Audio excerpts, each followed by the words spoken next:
இன்றைக்கி டே 1 நான் எந்திரிக்கிறதுக்கு முன்னாடியே குட்டி தங்கம் எந்திரிச்சிட்டா. டெய்லி நைட்டு தூங்குறப்பெல்லாம் நான் யோசிப்பேன் காலையில் சீக்கிரமாக எந்திரிக்கணும், ஏதாவது வேலை செய்யணும் அப்படின்னு. ஆனால் எப்படியோ லேட் ஆயிரும். இன்றைக்கும் அதே மாதிரி லேட் ஆயிடுச்சு. குழந்தைங்களெல்லாம் ப்ளே ஸ்கூல் முடிஞ்சு வீட்டுக்கே கூட்டிகிட்டு போக ஆரம்பிச்சிட்டாங்க. அப்புறம் இந்த பலூன்ஸ் எல்லாம் எதுக்குன்னு பார்த்தீங்கன்னா, குட்டி தங்கம் வந்து டிவி பார்த்துட்டே இருக்கா, அவளுக்கு இப்போ இருந்தே தெரியுதுன்ட்டு அவங்க அப்பா வாங்கிட்டு வந்திருந்தாரு விளையாட்டுன்ட்டு. நானும் கொஞ்சம் நேரம் அப்படியே அவ கூட விளையாடிட்டே இருந்ததில் டைம் போனதே தெரியல. அப்படியே அவ கூட விளையாடிட்டு சரி கொஞ்ச நேரம் தூங்க வச்சுட்டு நானும் எந்திரிச்சு வந்து அவங்க அப்பா எனக்காக காலையிலேயே ட்ரை ஃப்ரூட் ஜூஸ் போட்டு வச்சுருந்தாரு. அது காலையிலேயே குடிக்க சொன்னார். நான் லேட்டாக தான் குடித்தேன். குடிச்சிட்டு சரி இந்த பாத்திரம்லாம் கழுவி வைக்கலாம் அப்படின்ட்டு பாத்திரம்லாம் கழுவி வச்சுட்டு அது கொஞ்சம் க்ளீன் பண்ணிவிட்டு, வெயில் ரொம்ப அடிக்கிறதுனால மாடிக்கு போய் கொஞ்சம் செடிக்கெலாம் தண்ணி ஊற்றலாம் அப்படின்னு சொல்லிட்டு மேலே போயிருந்தேன்.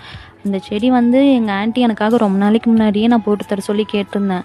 அவங்க ஃபஸ்ட் டைம் என் ஹஸ்பண்ட் போட்டு கொடுத்தாரு. அதுக்கப்புறம் எங்கள் ஆன்ட்டி இப்போ போட்டு கொடுத்துருந்தாங்க. அது எனக்கு தெரியல.